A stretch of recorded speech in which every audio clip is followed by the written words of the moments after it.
আসসালামু আলাইকুম, স্বাগতম সবাইকে। আজকে তৈরি করব সকলের ভীষণ পছন্দের ডিম আলুর কাবাব। এটাকে ডিম আলুর চপও বলা যায়। ডিম আলুর এই কাবাবটা খেতে খুবই টেস্টি এবং মজাদার হয়। ইফতার কিংবা বিকালের নাস্তায় বানিয়ে পরিবেশন করা যায় মজাদার এই ডিম আলুর কাবাব। ঘরোয়া মশলা দিয়ে খুবই সহজভাবে আজকের এই ডিম আলুর কাবাবটি তৈরি করেছি। আর এই ডিম আলুর কাবাবটা যে কেউ এভাবে তৈরি করে নিতে পারবেন। খুবই সহজ একটা রেসিপি। ডিম আলুর কাবাব তৈরি করার জন্য আমি এখানে মিডিয়াম সাইজের 2টা আলু নিয়েছি।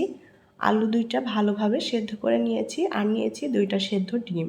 এখন গ্রেটার দিয়ে আমি আলু এবং ডিম গ্রেট করে নেব। এটা হাত দিয়েও চটকে মেখে নেওয়া যাবে, তবে এভাবে আলুটা গ্রেট করে নিলে আলুর মধ্যে কোনো দানা দানা থাকবে না, আলুটা মিহি হয়ে যাবে। পরিমাণে যে যতটা তৈরি করবেন সেভাবে ডিম এবং আলু নিয়ে নিতে হবে। আলু 2টা গ্রেট করে নিয়েছি, এখন ডিম 2টাও গ্রেট করে নেব। এই ডিম আলুর কাবাবটা অনেকভাবেই তৈরি করা যায়, এক একটা স্বাদ এক এক রকম হয়। আজকে যেভাবে তৈরি করছি এটা খুবই সহজ একটা পদ্ধতি। আর আজকে যে মশলাগুলো আমি ব্যবহার করব সে মশলাগুলো সবসময় আমাদের হাতের কাছে থাকে, তাই খুব সহজেই এই ডিম আলুর কাবাবটা তৈরি করে নেওয়া যাবে। এখন এর মধ্যে একে একে সব মশলা দিয়ে দেব। প্রথমে আমি এখানে নিয়েছি বেশ বড় সাইজের একটা পেঁয়াজ। পেঁয়াজটা একটু মিহি কুচি করে নিয়েছি। কাঁচামরিচ কুচি দিয়ে দেব। আমি এখানে 4টা কাঁচামরিচ কুচি করে নিয়েছি। আর দিয়ে দেব ধনেপাতা কুচি। এখানে আমি নিয়েছি 1 চা চামচ পরিমাণ কাবাব মশলা, আর নিয়েছি স্বাদ মতো লবণ, ধনিয়া গুঁড়া, জিরার গুঁড়া, হলুদ গুঁড়া এবং শুকনো মরিচের গুঁড়া নিয়েছি 1/2 চা চামচের কম পরিমাণে। এখন দিয়ে দেব 1/2 টেবিল চামচ পরিমাণ আদা রসুন বাটা। 2 টেবিল চামচ পরিমাণ নিয়েছি বেসন। বেসনের পরিবর্তে এখানে ময়দা ব্যবহার করা যাবে অথবা চাইলে ব্রেড ক্রাম্ব দেওয়া যাবে। তো আমার হাতের কাছে ব্রেড ক্রাম্বটা নাই, যার কারণে আমি এখানে বেসনটা অ্যাড করলাম, অথবা চাইলে এর মধ্যে কর্নফ্লাওয়ার দেওয়া যাবে। এখন হাত দিয়ে সমস্ত কিছু একত্রে ভালো করে মেখে নেব। মিশ্রণটা ভালোভাবে মাখাতে হবে যেন মশলাটা সুন্দরভাবে মিশে যায়। ডিম আলুর মিশ্রণটা আমি খুব সুন্দর করে মেখে নিয়েছি। মিশ্রণটা আঠালো টাইপের হয়েছে।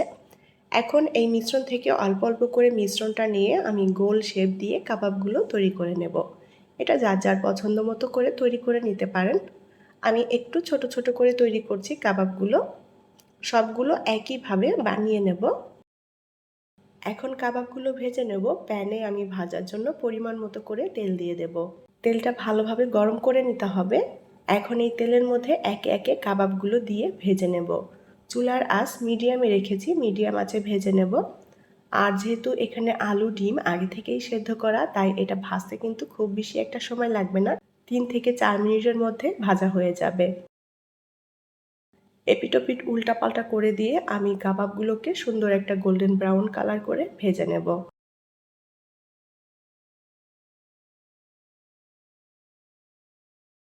উল্টাপাল্টা করে দিয়ে আমি ডিম আলুর কাবাবগুলো খুব সুন্দর একটা গোল্ডেন ব্রাউন কালার করে ভেজে নিয়েছি।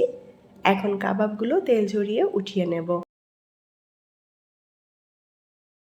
তৈরি হয়ে গেল অসম্ভব রকমের টেস্টি এবং মজাদার ডিম আলুর কাবাব। ইফতার কিংবা বিকালের নাস্তায় বানিয়ে পরিবেশন করতে পারেন এই ডিম আলুর কাবাবগুলো। সবাই ভীষণ পছন্দ করবে খেতে। আমি খুবই সহজভাবে রেসিপিটি আপনাদের সাথে শেয়ার করেছি। আশা করছি আপনাদের ভালো লেগেছে। রেসিপিটি যদি ভালো লাগে তাহলে প্লিজ লাইক, কমেন্ট এবং শেয়ার করবেন। পরবর্তী রেসিপি দেখার আমন্ত্রণ জানিয়ে বিদায় নিচ্ছি। ভালো থাকবেন সবাই। আল্লাহ হাফেজ।